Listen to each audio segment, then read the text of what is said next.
हमारे वक्त की धड़कन, हमारा चिंतन, हमारी भावनाएं, हमारे विचार, कभी कोमल बातचीत तो कभी इंटरेक्शन तेज तर्रार। तय करें मिलकर what is wrong, what is right.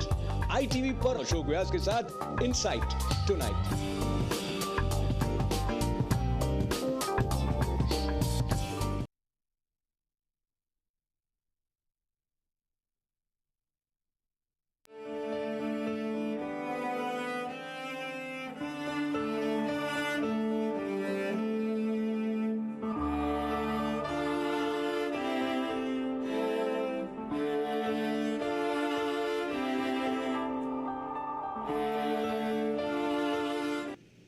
नमस्कार, मैं अशोक व्यास।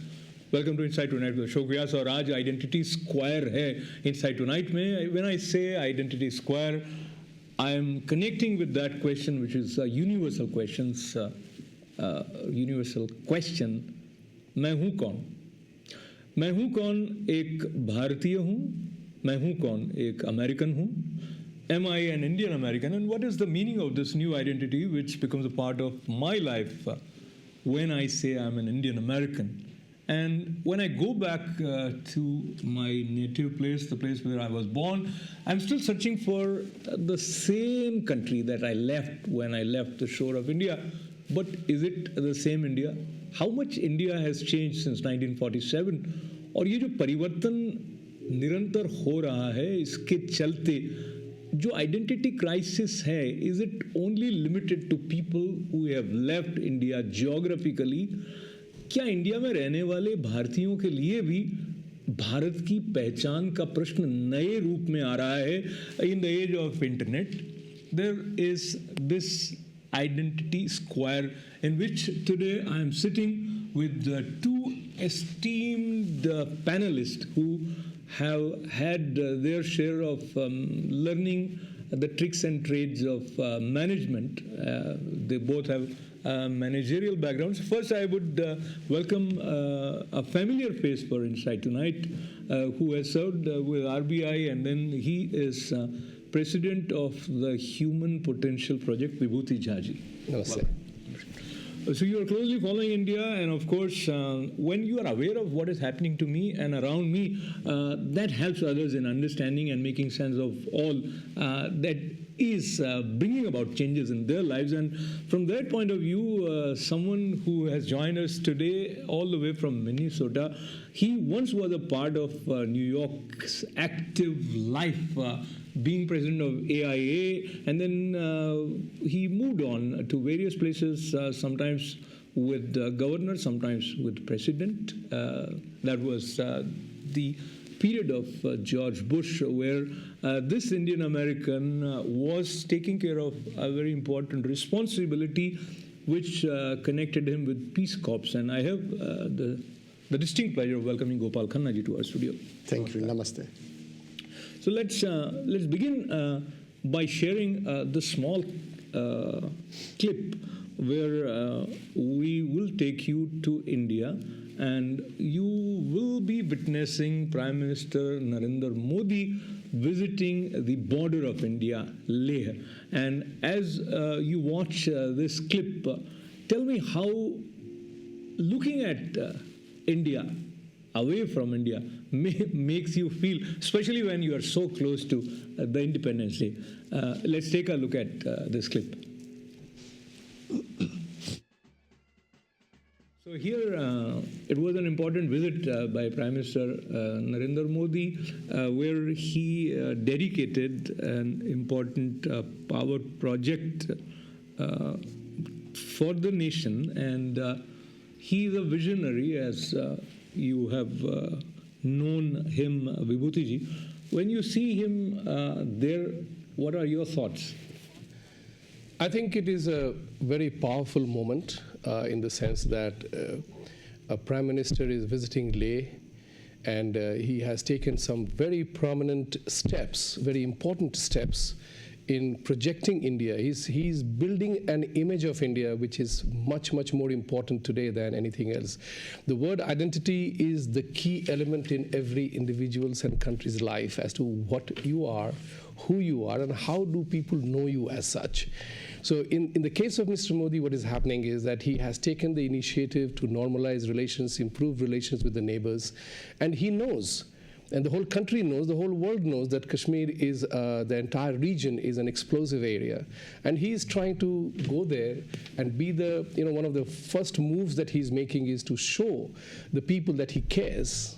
And of course, this sense of caring is important as far as India's relationship with its neighbors are concerned, and important landmark visits of Prime Minister Narendra Modi to Bhutan and Nepal give the impression that he is a visionary who wants to have strong relationship with its neighbors.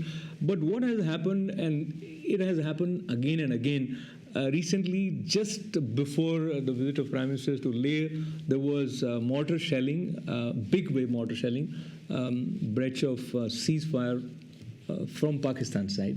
We'll take a look at Prime Minister's speech in a little while, but before that, I have the pleasure of the presence of Gopalji, who was a part of the delegation from America to India 4 times. And there is this interesting dynamics about America's relationship with India and America's relationship with Pakistan. And many Indians sitting here feel that sometimes America has been too soft for Pakistan, and it has not shown that kind of warmth and closeness and supportive spirit for India. What has been your observation so far? My observation is that India and United States relationships are extremely strong, notwithstanding what happened in 1971 with the tilt towards Pakistan during the Bangladesh war. What has really emerged is, and started with President Reagan's time, that there has been a growth in that understanding and relationship. President Clinton traveled to India. It was a very successful trip. When President Bush, who I had the great honor and privilege of serving, even before he took his oath in the office, he was sitting down with his close advisors and said, India, 1.2 billion people, they're a democracy. How come we don't have a strong relationship with them? And he selected, handpicked his own emissary, Ambassador Blackwell, and asked him to go and represent the United States there. And a lot emerged during President Bush's time in terms of strengthening the relationship with India. And that relationship has continued. If I recall correctly, and I think it was in 2005, Prime Minister Manmohan Singh came here for a state visit. And the president received him with enormous amount of respect and distinction. So India's relationship from America's point of view is much stronger than people may even have an understanding of. It's much deeper.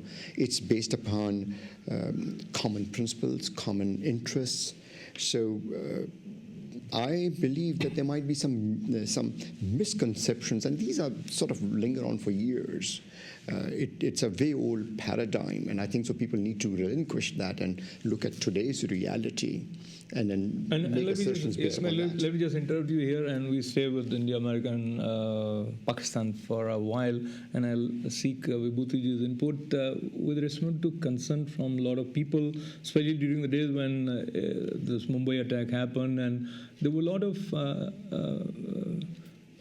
let's say, areas where people were worried that whatever is going to Pakistan in the name of aid from America, and that is going in the hands of terrorists, and which is ultimately being used against India. And in spite of all those apprehensions, the aid from America continued for Pakistan, and probably 1.5 billion per year, even when there were clear-cut evidence that things were not kosher on the Pakistan's part. even in terms of the way they were expected to extend help for America.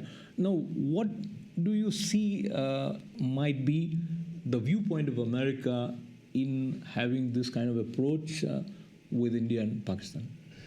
The international geopolitics is a very different kind of fish. There are so many things that are in front of you, but you do not know what's behind it. But I take the analogy from sports. I don't care what my opponents do. I care for how I perform, for me to win the game.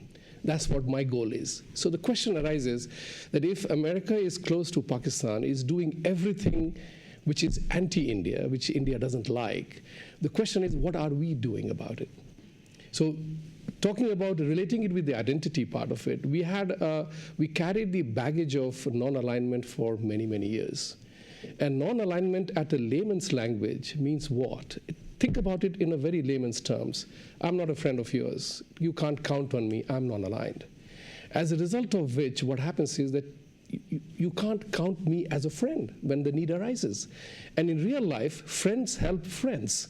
Friends don't choose to help friends over a non-aligned. So in that situation, what happens is that baggage that we carried, that was somewhere along the line hurting the relationship in the manner that it was. I'm not saying that India is at fault and America was not at fault at all. But the point is that did we sell ourselves, did we market ourselves, did we position ourselves to relate with the situation? Like Gopal mentioned some time ago, there is so much commonality of purpose between the two countries. I tell my American friends that if you want to know what mistakes not to commit, go and visit India, because that is the only way you can take care of yourself. So from the Indian point of view, America has definitely ignored the issue of whether India's issues were attended to or not. So the entire... I would, on the contrary, suggest that from our U.S. policy perspective, we have to do things in the best context of our interests, here and abroad. So when we look at the Pakistan situation, we as in the United States, we America need to look at what is in our best interest in that region. So it's not a question of this or that. We have a strong relationship with India. That does not mean for Pakistan to say that India is pro-United States. So each, in terms of bilateral relationship, it is based upon interests. And we see our interests in having a presence relationship with Pakistan. So it justifies our action, whether it be in terms of aid or diplomatic relationship, to have that in place. That cannot be jeopardized just that has to be secured, just as our relationship with... You are absolutely right. I totally agree with you on that. Allow me to Vibhuti. Yes, sure. I think this is the most important area of our conversation today, where sometimes we speak and feel as 100% American, and sometimes we speak and feel and respond as 100% Indian. So this identity of Indian American, it is a very interesting area to understand. So apart from the issues that we are talking about, we are also talking about the identity, and I'll just take a cue from the word marketing. As you said, that has India marketed itself very well. So we have heard so much about the wonderful campaign that BJP had this time under the leadership of Prime Minister Narendra Modi, and he is known as a wonderful marketing man. That's what Congress kept on saying about him. And we'll take a look at a short clip of his speech at Leh. But what he said in essence, and these are the strong words coming from Prime Minister of India now, who in May invited Pakistan's premier, and there was a very sort of harmonious environment in the region overall. Now he's saying, and of course he's not saying in air, because you see shots where many homes in the Pulwama district were affected because of the mortar shelling, and people were just saved because the debris didn't fall on them while they were sleeping. And that has happened at various places. So this was quite a heavy shelling, mortar shelling from Pakistan. Now, the Prime Minister said the neighboring country has lost the strength to fight a conventional war, but continues to engage in the proxy war of terrorism. Now, what is he going to do about it? That is something we'll have to wait and see. And this is quite an important test for India to find that balance where you manage to stop them, and yet you do not use your power to the extent where it escalates into something that nobody wants. But let's see what way this visit unfolded for Prime Minister Narendra Modi at Leh. He reached Leh to meet Army and Air Force troops and officers. He blasted Pakistan for sponsoring terrorism in India. हमारा दुर्भाग्य है कि हमारे पड़ोसी की मानसिकता ने युद्ध करने की तो ताकत खो दी है, लेकिन प्रॉक्सी वॉर के माध्यम से निर्दोष नागरिकों को मारने का सिलसिला चला है। कितने निर्दोष लोगों को मार दिया जा रहा है। युद्ध में जितने जवान शहीद हुए, उससे ज्यादा जवान इन बुज़दिलों की गोलियों से मरने के लिए मजबूर हो गए। The PM had reached out to Pakistan and other neighboring countries by inviting their leaders for his swearing in. But it seems that Pakistan's proxy war ways have made the PM take a tough stand. India and Pakistan have been making efforts to revive peace talks ever since the freeze in January 2013 after Pakistani soldiers beheaded Indian braves. Foreign secretaries of both countries are scheduled to meet in Islamabad on the 25th of August, but terror and ceasefire violations clearly still remain spoilers. The Prime Minister said that though terrorism has killed more Indian soldiers than wars, it has to be fought collectively by all nations as it's a global problem. ये संकट सिर्फ भारत का नहीं, पूरे विश्व का हो गया है, और इसलिए विश्व में जितना सैन्य शक्ति की ताकत की जरूरत खड़ी हुई है, उतनी ही मानवतावादी ताकतों का इकट्ठा आना आवश्यक हो गया है। मानवतावादी विचार की, मानवतावादी प्रकृति की, मानवतावादी शक्ति की, मानवतावादी परंपरा की सुरक्षा के लिए हम समर्पित हैं, और इसके लिए भारत वचनबद्ध है। Pledging to strengthen the armed forces with technology and modern weaponry, the Prime Minister boosted the morale of our soldiers by praising them for their determination and sacrifices. सेना के जवान की ताकत देखिए, उसका मिजाज देखिए, उसके संस्कार देखिए।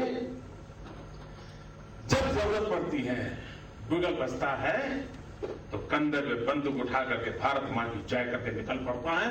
ये मिजाज, ये ताकत किसी भी राष्ट्र के सम्मान, सुरक्षा के लिए, स्वाभिमान के लिए, गौरव के लिए अनिवार्य होती है। और भारत इस बात का गर्व करता है कि हमारे पास ऐसी फौज है।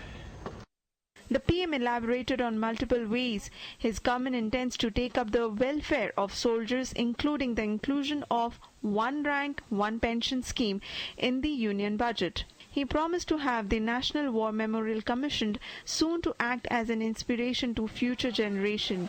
He also said that his government is going to stay the course on ensuring India's self-reliance over its defense need. बात है अपने देश की मजबूती की, दृढ़ता की, and Prime Minister Narendra Modi, as he was becoming Prime Minister, was known to be taking tough stand against Pakistan. Those were the kind of discussions that one got to hear even from the Pakistani media as he was about to become Prime Minister. Now, what he has shown so far is someone who understands the whole situation in the proper perspective, but now the tone appears slightly different.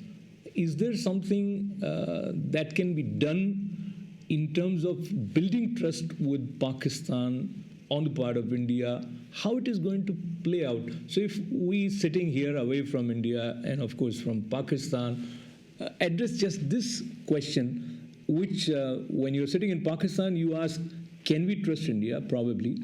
But while you are sitting in India, you ask the question, can you trust Pakistan? So what would be your response, Gopalji, based on your observations so far? Well, trust is obviously based upon having a mutual respect for each other's position and interest and taking care of them. Obviously, constant conversation helps towards that building that trust, and violation each time takes that the understanding way behind. So it's always much harder each time the trust is broken for one to go forward. However, one cannot give up that task, because it comes with that comes the whole responsibility of maintaining civility and stability in the region. So Prime Minister Modi has done a remarkable job in reaching out, and he should be lauded for doing that. And from my perspective, it would be very good and statesmanlike if the Pakistani Prime Minister was to reciprocate and have that conversation. So it's good to know that the two foreign secretaries will be meeting in Delhi. It bodes well for the region, because any discord could disintegrate into and flare up into a major war situation, which needs to be avoided for both the peoples. Now, just same question, your take, can we trust as Indians in Pakistan? The trust deficit is just about enormous. There have been so many violations by Pakistan, and I'm speaking as an Indian American, the way I see things. The fact of the matter remains is that you have to first identify what is the extent of seriousness in Pakistan to really resolve the issue. I was told by somebody that once, it was pretty bizarre when I heard this story, when they said that even if you give us Kashmir on a silver plate, we will not take it. Because if you give it to us and the Kashmir issue is resolved, we become one of the marginalized nations in the world. Some of the Pakistanis were telling that who will care for us? Then we will become a marginalized nation. Today, because of Kashmir, we are equated with India. Every issue happens, it is Indo-Pakistan. That's an interesting They want to maintain that fissure, that tension, so that वो कहते हैं कि नासूर बन के चुभता है, वो आपको हमेशा चुभता ही रहेगा. That is one way of looking at it. And the trust part will come when, I think Mr. Modi has taken the right step. He has dared to be different again, and he's thinking out of the box, because he challenged. You can't fight a conventional war. You are indulging in a proxy war. So be a man enough. Come to the table and let's talk seriously. So his resolve to solve this crisis is very, very serious. So let's continue with our viewers also joining the conversation. Hello, ITV Live. Can you hear us? Yes. जी, फरमाएं आपको क्या लगता है? जी. Yes. आपका शुभ नाम? महेंद्र भट्ट. जी महेंद्र जी, आपको क्या लगता है भारत में रहकर जो भारतीय ढंग से सोचें तो पाकिस्तान पर विश्वास किया जा सकता है? 1947 से विश्वास करते हैं. 1947 से विश्वास किया जाता है. अब तक कब कितने टाइम विश्वास करोगे? कितना टाइम गया? गांधीगिरी से क्या मिला? जिना के सामने गांधी जी ने क्या पाया? और युद्ध से क्या मिल जाएगा? गांधी जी ने क्या पाया था? कुछ नहीं. गांधीगिरी की. दूसरा क्या किया? हाँ, तब अपने जवान मरते उससे क्या मिलेगा? क्यों रोज जवान मरते? क्यों मरेंगे? क्या मिलेगा आपको? क्यों निर्दोष जवान क्यों मरते? उसको जाके पूछो, उसकी माँ से पूछो, उसकी पत्नी को जाके पूछो कि तुम्हारा हस्बैंड मर गया. क्यों मर गया? क्या ये नहीं चलेगा? कुछ पाकिस्तान से कितने साल शांति से बात करोगे? कितने साल? कितने जवान मर गए? क्या बात करते हो? लातों के बुत बातों से नहीं मानते. इजराइल क्या करता है? इजराइल क्या करता है? जाके देखो, इजराइल के पास से सीखो कुछ. So I think we got your point actually, and क्या करेंगे? कितने साल तक? क्यों मरेंगे? Let me see if Gopalji wants to say something about what our viewers have just said. Well, obviously, taking a war-like position is not going to be good, because it destabilizes the region. It is not in the economic or socio-economic and geopolitical interest of both the countries. Having said that, it's definitely worth mentioning with enormous respect and distinction the fact that the new Prime Minister Modi, has taken the right approach. He is reaching out and as should be. India is a very powerful nation in South Asia, and nobody can dispute its position from an economy as well as power perspective. So that's the right thing to do. Will that result into normalizing relationships and having a scenario where there are no disputes anymore? We don't know. It remains to be seen. But given the history that the gentleman was talking about, obviously one can take a rather despondent view of it.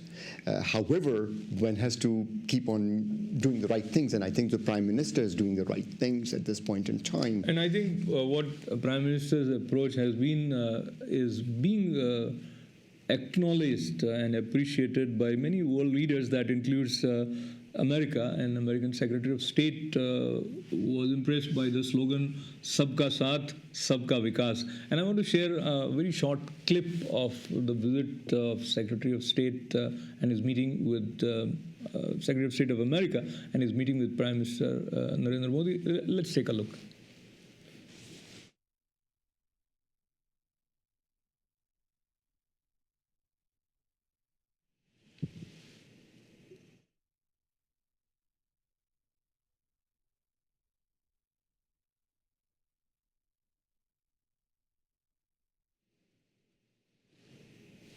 So, Vibhuti, here is U.S. Secretary of State John Kerry sitting with Prime Minister Narendra Modi ji.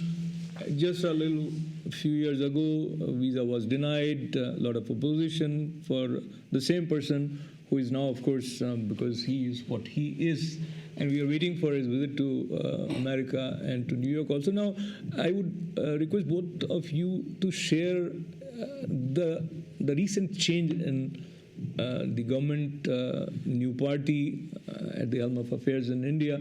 How do you see it is likely to work towards U.S.-Indo relationship? I'm a firm believer in this aspect that Indo-US relationship is bound to progress by leaps and bounds.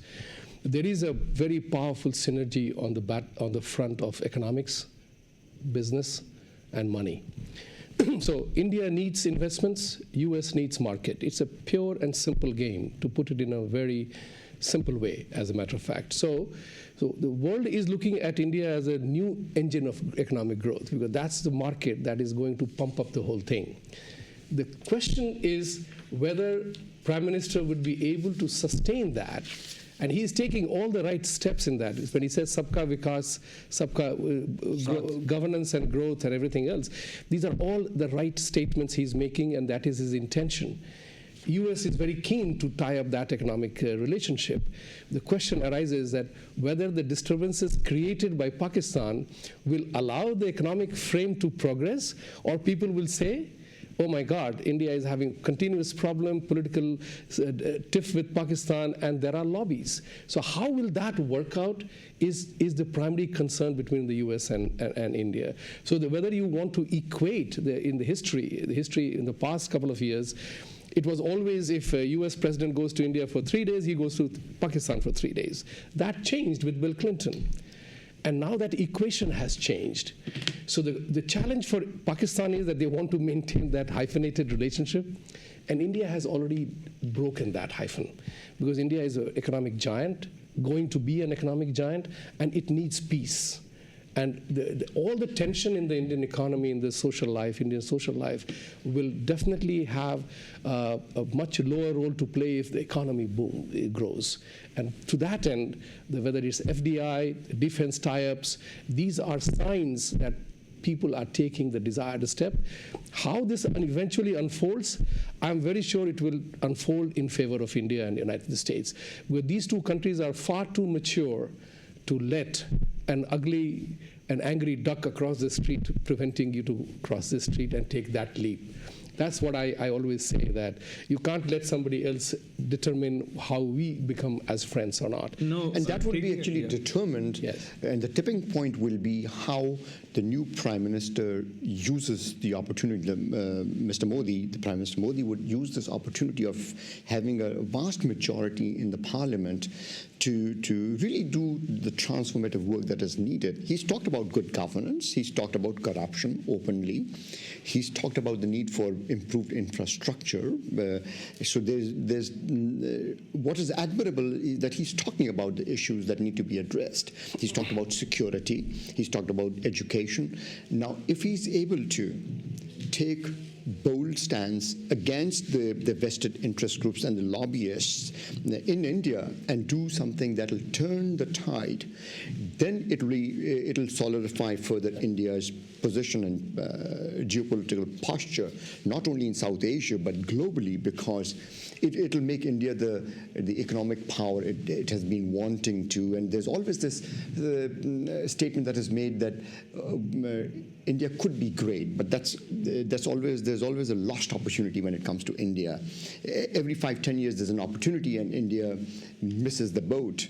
If you look back over the last 20 years, China and India started opening their markets at the same time, and it's another missed opportunity because there was a huge amount of interest, hype, whatever you may call it here, amongst the establishment, political as well as business establishment leadership, that there would be signs of having business opportunities in India. But they did not pan out and play out. Today's India's GDP rate, growth rate is 5%. It used to be 8-9% at one point in time. And that is not sustainable for India's economy. I totally agree with you, because that the dream of India would be a big economic giant. You will appreciate the phrase which I use with people, that India is on the cusp of taking advantage of the technology leap. If we miss that bus, if we miss that technology leap, then we will suffer for a very long time. So talking about that end, Mr. Modi has been talking about transformative change. India doesn't need incremental shifts anymore. It needs transformation practices. So abandon the practices that have led you to where you are. And famous Einstein quote, you can't expect to be doing the same thing and expecting a different result. So that's what his message is. The important thing is Prime Minister Narendra Modi has shown a fresh, innovative approach, and he is a man who is well versed not only with Indian scriptures and India's cultural ethos, but he is also a savvy, tech-savvy leader, which we have not seen. And I just want to quote this gentleman sitting near me in one of your interview, Gopal. You said for future leaders, and of course you were talking about the other area, but you said that whether they go into the IT field or any other line of work, we'll need to have multi-dimensional skills and have worked in and be able to work with private sector, public sector. But this term, multi-dimensional skills, I think Narendra Modi ji brings that towards Prime Minister's Office of India, multi-dimensional skills. But now, talking about our approach and going back to the question of identity square that we are in, we have seen Indian community, and you were also president of AIA, and we organize certain events in a big way. We celebrate India's national festivals in a big way through India Day Parade, and there are many India Day Parades happening across America, organized by various Indian groups. Now, how that overall works for Indian Americans, or for are we succeeding in increasing awareness about ourselves amongst Americans? When it comes to identity, I think we need to decompose that. We are about 2.7 million people of Indian origin in the country. So if you decompose that total number, there are a lot of first-generation immigrants like myself who came here as a student, settled, and I'm now an American. And then we have, so that's one batch. Second batch is the children. We have 2 kids. Our daughter, she's 31, married, and has now moved to California. Our son, 25, he grew up over here. They were both born here. They see themselves as Americans first. That does not mean they do not have Indian identity. They follow the Indian traditions. We are of Hindu faith. They follow that diligently. They go to the temple, and they're very much involved. However, their identity vis-a-vis India will be very different as compared to the one that is off in the minds and souls of the first generation Indian immigrants. And if you look at the Indian immigration pattern all over the world, looking in Africa, the islands, Guyana, what you'll notice is that the first settlers went as workers and indentured labor 4 generations ago. But even when you meet them today, they'll have their bhajans and they'll have the temple and they'll be reading in English. But they consider very sacred all the traditions they grew up with or their forefathers grew with. Many of them have not even gone back. Our children, and that's why I try to decompose, because when we talk about identity, we are very much talking in terms of the first generation immigrant.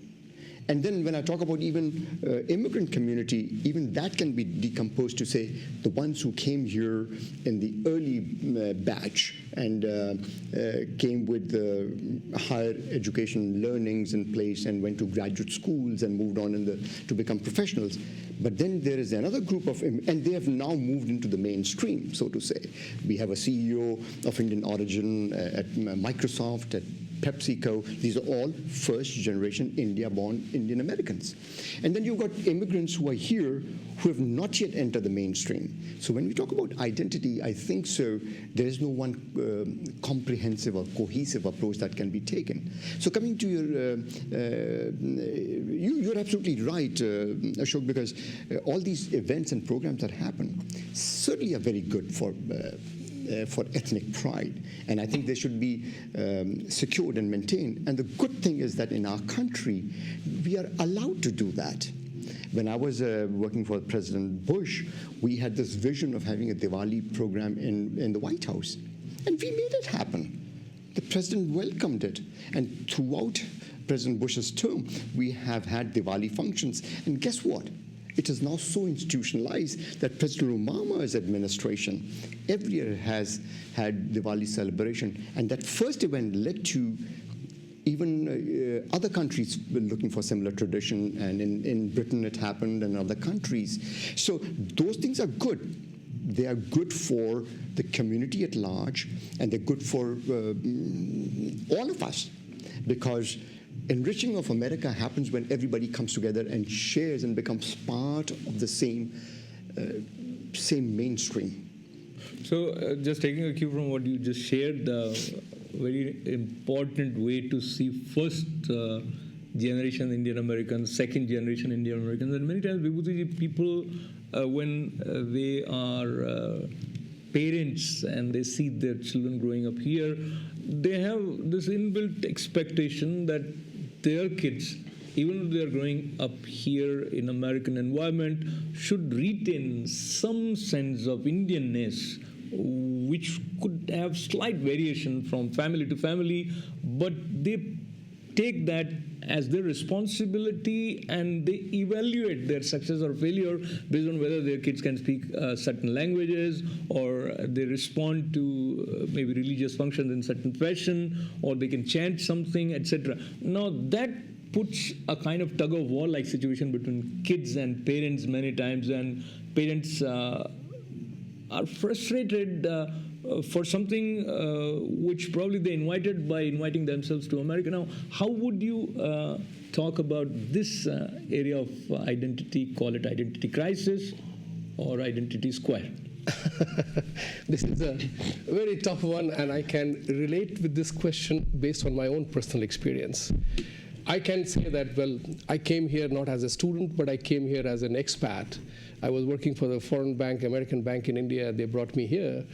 So when my son was 8 years of age at that time, and I recognized something very quickly, that I can't be the traditional Indian father in America after having brought him to Los Angeles, where he's exposed to a completely different environment here.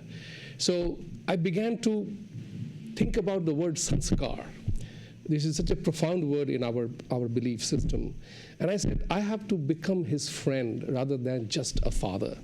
And I have to grow up with him. So I adopted an approach in which I began to be his buddy and his friend, because communication was key. In India, we were taught to be obedient.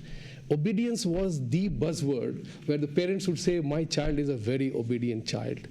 Whereas in this society, you ask questions, the inquiring mind. So why this happens? To give you an example, my son told me that, he asked me once, we were coming to the Hindu temple, he says, if the God lives in all of us, why do we go to the temple? I said, very good question. So if we have to, I said to him that, look, when you go to the temple, you go with a very nice, fresh mind. You are riding a wave of very noble thoughts in the temple. Nobody goes to the temple to tell God, kill my enemy. Nobody tells God to harm anybody, but they go with a very noble thought in their mind. They chant mantra. What happens is that you are now riding, take the surfer's example, you are riding a wave. And then you transcend yourself in that fashion, because in the temple you are in a very holy atmosphere. That's why you go to the temple, you meet people, and you chant together. That's the power of the mantra chanting in terms of the multiplier effect. So the question is, these events which are happening, and I have been witness to, supported a lot of them in Los Angeles and New York in my professional capacity. I think it is good that these are happening all over the country. Whether there are 5,000 people in a village or wherever, but it's very good, because we Indians have been very passive people. We take things as it comes to us. We have never been assertive. These events are in a way relating us to the fact that yes, we are a group of people and we can do this, because this society offers us an opportunity to do that. So these are very welcome sign. And as you said, the American children, American born, my son came here as 8 years of age, but he's as American as anybody else. But now he's also part of a Desi community as well as an American community, and he looks at it from a point of view that yes, to do something, I have to do it right. The value systems change. And that is the beauty of our Hindu way of life, that we incorporate, enrichen, and move forward. So I would add to one... Just a moment. Let me touch one question and then let you share what you were saying. So you were instrumental in founding a wonderful tradition relating to Diwali in New York, the South Street Seaport Diwali celebration. Yes, we were. Now, look back those days, and there were certain ideas that you and people around you had, which led to this event crystallizing. The question is, if you are coming from India, whatever age that you have come here, maybe you are 21, 25, then you have some sort of intense sense of affinity with whatever is Indian.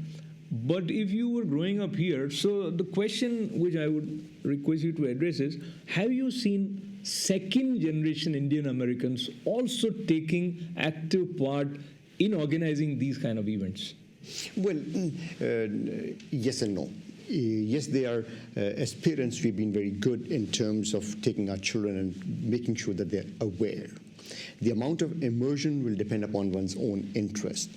The greatness of America, where we are here today, is that the system allows you to have your ethnic pride and at the same time be in the larger context of a nation reality.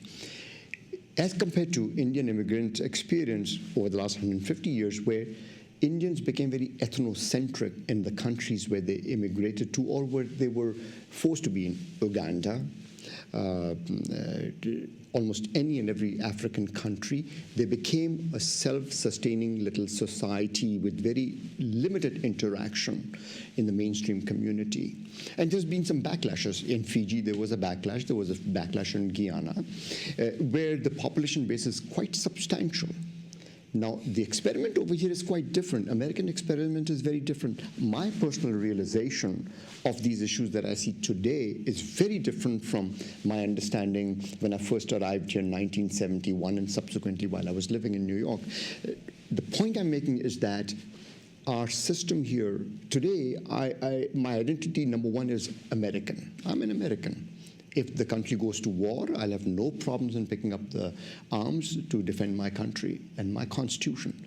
Because I believe in our Constitution, I believe what it does for us and for everybody who's part of American mainstream. One who left home with $8 in his pocket can't even imagine that one day I would have an opportunity to serve a president or a governor. It can only happen in this country. where you can go and achieve whatever your heart desires, and the ultimate call is to call and serve the country. So coming back to your question about identity, I think in America, we should feel very secure that our children will not lose their identity. On the contrary, because it is such an open society, it'll facilitate or give them the platform to become even richer and enrich a larger population base through the thought process and philosophy. Today, there are about 30 million Americans who practice yoga. Yoga was the sacred domain of Indian tradition and Indian culture. If it had been limited and secured within the confines of an ethnocentric environment, would we have that? A large adoption? Hasn't that given enormous amount of appreciation on the part of these 30 million Americans, and growing by leaps and bounds, who have gone back to the original documents and have a much deeper understanding of India from its core, which is its philosophy. It's the knowledge power that emanated over thousands of years. So this whole notion about identity crisis, my own personal view, has evolved and changed over the last 20, 30 years. So yes, when we started the Diwali program in New York, and we are very proud of that, it was with a certain frame of reference at that time. We wanted to do it not just for ourselves, but for our little children. But as we've seen them grow, and I'm glad it's continuing, because it's good to see more and more recent immigrants take advantage of that. However, when it comes to the identity issue, the issue is not of this or that. It is this and that and that and that. It'll be a shame if we as a community get caught in the tyranny of this and that, because then you have to pick sides. You have to be one or the other. You know, let me go towards Vibhuti ji with a small quote that's very commonly seen at various places. They say that you should stand for something. And if you don't stand for something, then you will fall for anything. So what he's saying, which is understandable, that you have to have this and that, but doesn't that lead to a kind of confused state? ABCD, that's where probably this term came. No, not really, actually. If what he's saying is very correct. If you are aware about yourself, then the this and that becomes relevant, and it becomes easier to absorb. But if you have no base of your own, then you tend to get lost. That's the whole problem. That is the problem of identity crisis. I personally feel that amongst the Indian community here, the identity crisis amongst the NRIs here in this part of the world is not so serious, because the first generation Indians are still around, and they will be here for some more years. So we are making those efforts to make sure that our original values, they stay, and they are carried forward with a sense of understanding and purpose. What is Sanatan Dharma? So why is Hinduism the way it is? So let me give you an example, which we did in Long Island. Our children came one day and said that everybody in school talks about their religious events. Why don't we talk about our religious events? So now that came as a shock to us that children were asking. So we started a puja community of only 12 families. Very simple practice. We began to do a puja every month by alternate route at everybody's house. And because there is something happening every month, so you do that puja and you explain the purpose why this is the way it is. Why do we do Havan? Now you will not believe it. The bond that got established amongst those children, they were all 5th graders, 6th graders, 10th graders, that became very solid. And today even they relate about that. We became, as individuals, we became more aware of ourselves. So the bonding enhanced. And I'm sure there are people doing stuff in their own way. So the point of the matter is that if you do not lose your original identity of being who you are. For example, you gave the example of yoga. I'm a TM practitioner, and I learned transcendental meditation in Bangalore 35 years ago. When I came here and I got involved with the TM movement, I was astounded, literally, that what Maharishi Mahesh Yogi had done. And there are so many TM practitioners amongst the mainstream Americans. To give you a very beautiful example, I was told that there was a time when they were building an office complex of their own.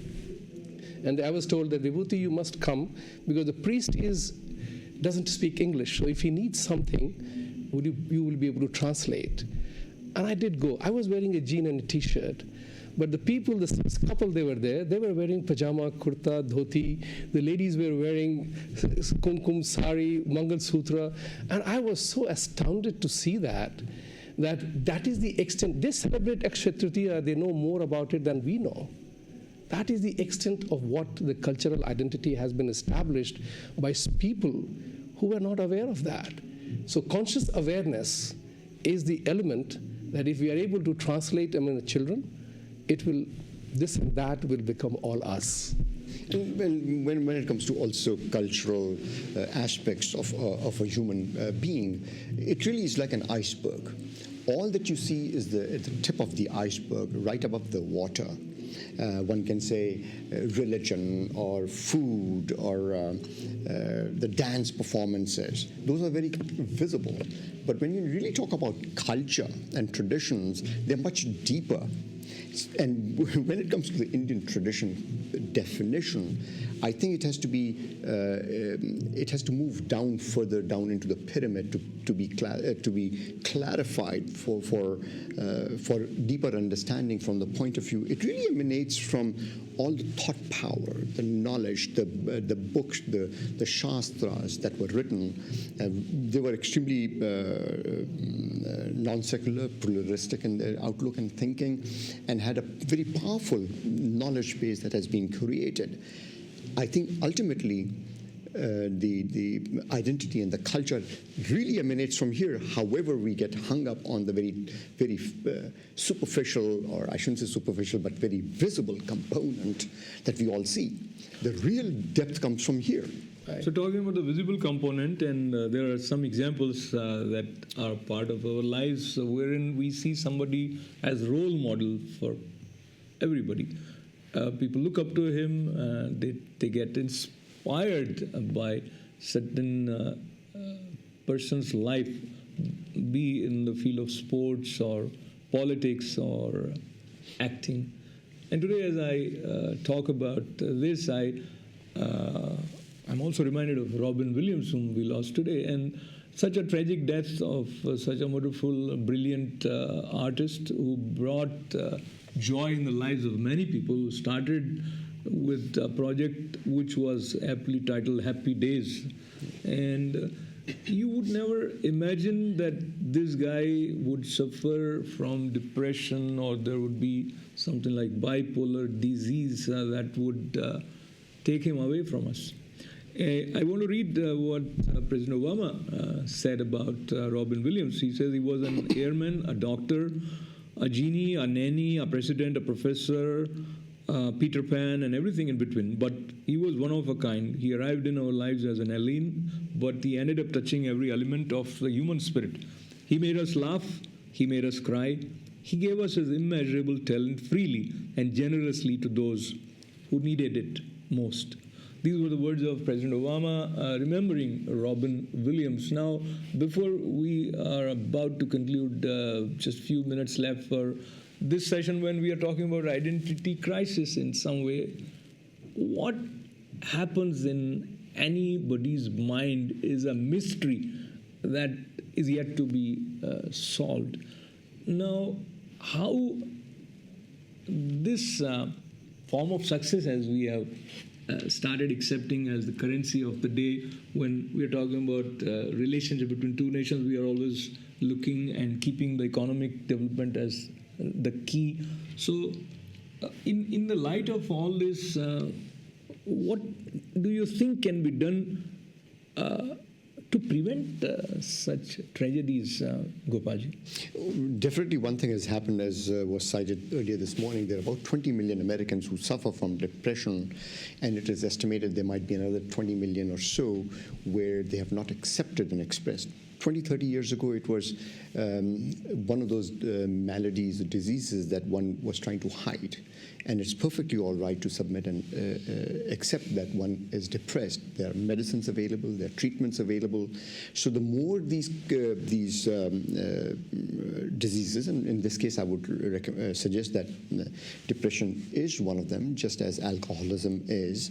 And no comparison though, however, treatments are available. So the fact that it is being talked about and is openly discussed, it creates an atmosphere or an environment where help can be given. And unless it comes out, help cannot be given. Yeah, and very quickly, just because we have a minute or two, Vibhuti, we talked about various festivals that we are organizing collectively as Indian American community. Do you see we still need some dedicated organizations to help new immigrants assimilate in this society? Just clarify that. What do you mean by new immigrants? Who have just the fresh on the board. All right. Yeah. So it is. We all were new at one point in time, and we all of us included, we learned the ropes of the game, and we adjusted, accommodated. We Indians have amazing amount of ability to adjust, accommodate, and adapt to any situation. So that is our inherent strength. While diversity is America recognizes the word diversity, it's a melting pot. It talks about it, as Gopal mentioned just now. It's good to talk about matters because unless you get to know something, you can't attend to that. So, for example, I feel that the new immigrants, they themselves have the responsibility to seek out help. Help will not come. Help goes to people who ask for it. So there should be organizations who are willing to help, but at the same time, whoever is a new immigrant, whether he's an IT guy or whether he's just got a visa and come here, there is an approach system here. The American system itself is very supportive. So I take advantage of the family. Looking at the time constraint, sorry to interrupt you. Looking at the time constraint, I think that is the key difference which I felt is different. In India, you grow up and many times you think that people around you are sensitive and you don't have to ask, they'll understand. And sometimes asking is not appreciated, even amongst the family members. Right. When you come to America, they teach you on the very first day that you have to ask. So there is a very important conversation. A congressman told me that we love you Indians as the immigrants to this country. You are educated, you work hard, you have great family values, you contribute to the society, and you don't ask for anything. Yeah. So we love you. So now we have to learn to ask. That's what this country is teaching, and probably that is take 1 second to say August 15th is around the corner. I think it's only appropriate if to say congratulations to India, 67 years of independence, and 14th time a nation of this size has seen a transfer of power without any violence. So huge hats off to India and the people of Indian origin. And you are getting the opportunity of chanting to the rest of the world in a very big way on 17th August when the India Day Parade happens at Madison Avenue as every year, and ITV is also going to have its booth, and we have a lot of giveaways this year, especially waiting for you, those who come to ITV booth, and there'll be ITV float as well. Thanking Gopal Khanna ji for taking your time and joining us here. Vibhuti Jhaji, wonderful to have you here. And great to have all of you with lots of good wishes for many, many things. See you next Monday in Inside Tonight with Ashok Vyas. This is Ashok. Namaste.